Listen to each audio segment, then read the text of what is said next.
Hannah Arendt foi uma filósofa alemã de origem judia. Fugiu do nazismo e seu pensamento é essencial para se compreender o fenômeno do totalitarismo e os movimentos de massa. Este é o Visão Libertária, sua fonte de informações descentralizadas e distribuídas. Hannah Arendt nasceu na Alemanha, em 14 de outubro de 1906. Estudou filosofia na Universidade de Heidelberg, formando-se em 1928. Foi aluna de Martin Heidegger, um famoso professor e filósofo alemão, homem pelo qual ela teve um relacionamento íntimo, um amor proibido. Ela é uma das grandes filósofas políticas do século XX, tendo se debruçado em temas como o antissemitismo, imperialismo, fascismo, nazismo e marxismo. Por ter origem judaica, ela perdeu o direito de frequentar universidades com a ascensão do nacionalsocialismo na Alemanha na década de 30 e sua doutrina antissemita. Sofrendo hostilidades do novo governo e sua doutrina, e chegando a ser presa por 8 dias em 1933, ela decide sair da Alemanha. Então, ela foge para a França e depois, com a guerra na Europa, decide se refugiar nos Estados Unidos em 1941, passando a ocupar a função de jornalista e professora universitária depois de um tempo na nova pátria. Hannah fez uma árdua pesquisa para entender o século XX e seu mal, o espírito da época e suas ideias, o século do totalitarismo e da banalidade do mal, este que foi o título de um de seus livros. A crise da tradição religiosa e da fé, que se acentuou no século XIX na figura de Friedrich Nietzsche no campo filosófico, fomentou novas visões e a adoção de teorias e pensamentos políticos para preencher um vazio que, implementados no século XX, foram os maiores causadores de governos totalitários e genocídios em massa. Se a verdade e Deus estão mortos, a sociedade perde a conexão com o transcendental, com algo maior, com virtudes elevadas. O vazio espiritual e a ausência do sagrado, com a crise da espiritualidade das religiões, foi substituído pelo novo Deus-Estado onipotente, baseado em doutrinas coletivistas, que passou a controlar a vida em sociedade. Os indivíduos são transformados em massas e divididos em grupos ou classes num regime totalitário. E esses indivíduos massificados se tornam mais facilmente manipuláveis pelo Estado. Eles são moldados e comandados com apelos de discursos políticos coletivistas e identitários que os conquistam. Sua individualidade é totalmente negada. Assim, o totalitarismo é um modelo onde ocorre uma dominação total do Estado sobre o indivíduo e toda a sua vida privada através de sua burocracia, legislação e propaganda. Foi em sua obra Origens do Totalitarismo que Hannah Arendt identificou de forma precisa a enorme semelhança do marxismo incorporado no governo de Joseph Stalin com o nazismo de Hitler. Ela viu alguns pontos chaves nessas duas sociedades totalitárias, a soviética e a alemã. A banalização do terror é um ponto-chave nesses sistemas de governo. Outros são a manipulação dos coletivos e a massificação da política. E o totalitarismo promove, como ponto-chave de seu objetivo, a perda da capacidade de julgamento e, consequentemente, da capacidade de diferenciar o bem do mal. Uma importante obra de Hannah Arendt é Eichmann em Jerusalém. Adolf Eichmann foi um oficial nazista, um tenente-coronel da SS, que participou da deportação e execução de milhares de judeus e acabou escapando do Tribunal de Nuremberg em 1945. A inteligência do governo de Israel identificou sua fuga para a Argentina e decidiram capturá-lo para que ele fosse julgado pelos seus crimes contra o povo judeu. Em 1961, Hannah Arendt acompanhou o julgamento e, como uma filósofa judia que estudava o fenômeno do nazismo e dos regimes totalitários, ela tirou boas conclusões. Apesar de judia e contra o antissemitismo, ela identificou irregularidades no julgamento de Eichmann. Ela então escreve: as irregularidades e anormalidades do julgamento de Jerusalém foram tantas, tão variadas e de tal complexidade legal que, no decorrer dos trabalhos e depois na quantidade surpreendentemente pequena de literatura sobre o julgamento, chegaram a obscurecer os grandes problemas morais, políticos e mesmo legais que o julgamento inevitavelmente propunha.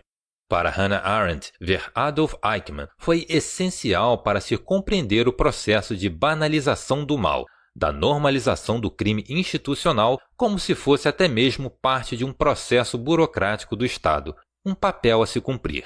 Esperava-se encontrar um monstro com tendências de psicopatia, um dos responsáveis pelo Holocausto dos judeus, o anticristo em pessoa. No entanto, vendo o julgamento e os depoimentos de Eichmann, descobriram que se tratava de uma pessoa medíocre, não muito diferente de qualquer outro agente cumpridor de ordens. E mais, apenas um funcionário carreirista que gostava de agradar os chefes. Um típico funcionário público mediano que apenas obedecia às ordens sem questionar, já que se tratava de sua função para a manutenção de seu emprego. Eichmann era um homem que por um acaso entrou na SS e passou a servir um dos estados mais assassinos da história. Ficou claro então que, por estar trabalhando para um governo despótico e assassino, era isso que precisava fazer para ser premiado e subir na hierarquia interna. E o mais surpreendente, Adolf Eichmann não era essencialmente um antissemita que alimentava ódios por judeus. E segundo seu relato, ele teve amigos e até uma amante de origem judaica.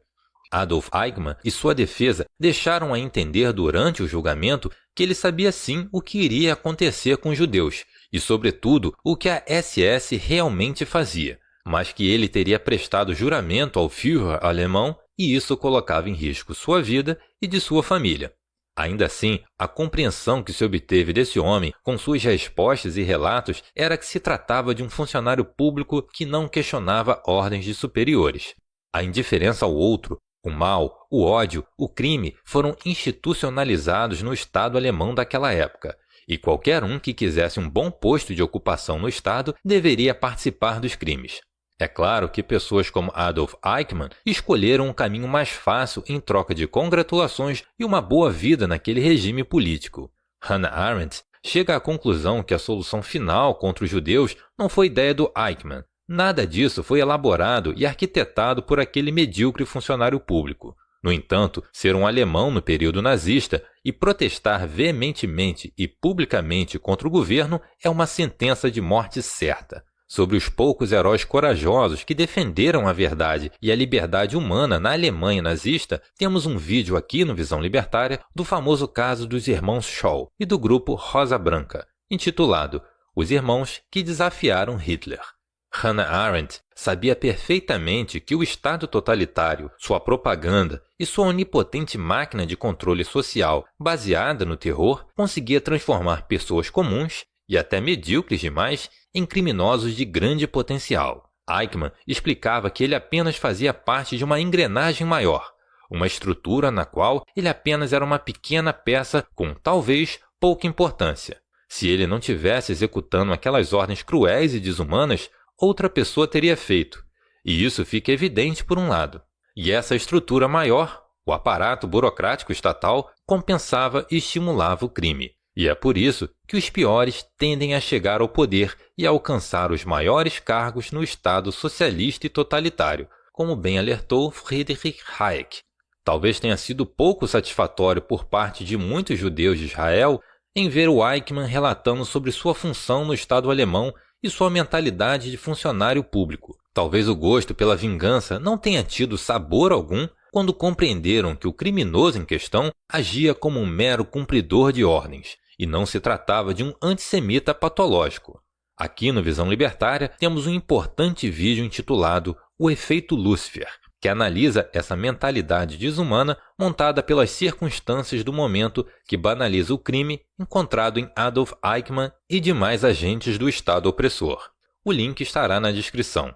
Ao comparar e analisar o totalitarismo stalinista com o nazista, Hannah Arendt percebia que todo esse mecanismo burocrático do Estado criminoso e opressor era presente em todo governo que anulava o indivíduo e seus direitos. Não foi um fenômeno exclusivo da Alemanha nazista. O mesmo aconteceu na União Soviética, e ela escreve: os nazistas sabiam muito bem que tinham mais em comum com a versão stalinista do comunismo do que com o fascismo italiano, e Mussolini, por sua vez, não tinha muita confiança na Alemanha nem muita admiração por Hitler.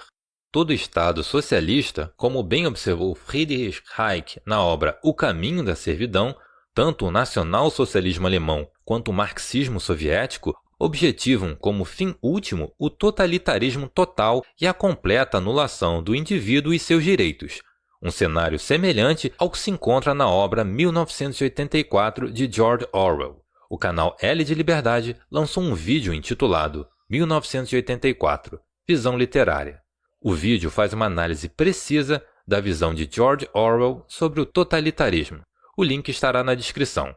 A concentração absoluta de poder no Estado e sua elite só tem esse resultado possível: violência institucionalizada e banalizada, a premiação ao ato violento, onde o crime passa a ser lei. As ideologias coletivistas que clamam por um Estado absoluto e onipotente sempre distorcem a linguagem e os conceitos das palavras. Esta é a primeira vítima. E usam termos vagos como justiça social, bem-estar comum ou unidade étnica e cultural que podem ter diferentes e amplas interpretações, o que permite ao governo ocultar sua verdadeira e perversa intenção, mascarando os seus objetivos com belos discursos que conquistam, sobretudo, os mais jovens. O que freia o poder do Estado é uma lei verdadeiramente justa que proteja um indivíduo e seu direito de propriedade privada sobre si e seus bens, e mais, que lhe permita defender seus direitos e sua vida com armas. O desarmamento de todos os cidadãos é um caminho para se chegar num governo totalitário. Não teremos tempo de aprofundar aqui a análise das políticas de desarmamento promovido em sociedades socialistas e totalitárias, mas cabe uma recomendação de livro essencial sobre o tema: Hitler e o Desarmamento, como o nazismo desarmou os judeus e os inimigos do Reich, de Stephen P. Holbrook. A grande reflexão filosófica que Hannah Arendt busca trazer a todos é: o que faz um ser humano comum ser um executor de homicídios em massa? Eichmann, de fato, não era nenhum homem virtuoso e espiritualizado, ou mesmo um exímio intelectual, mas apenas um funcionário público carreirista obediente aos chefes, que queria usufruir do melhor que seu posto no Estado alemão poderia proporcionar.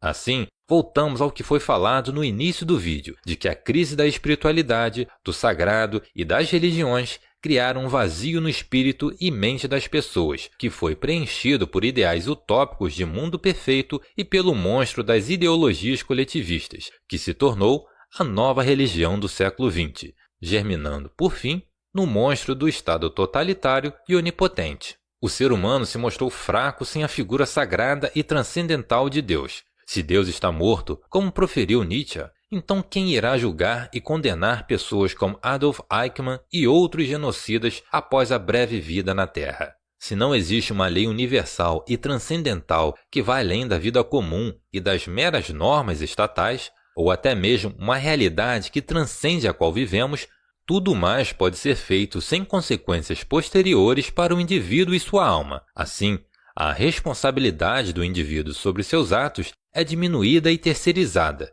já que ele não está sujeito a uma lei maior e não precisa lidar com isso após a morte. O cidadão da sociedade totalitária, ao se tornar livre do sentimento de culpa por seus atos, pode dizer: estou cumprindo ordens para o grande líder, ou proferir desculpas vagas como: é para o bem maior do Estado ou do coletivo.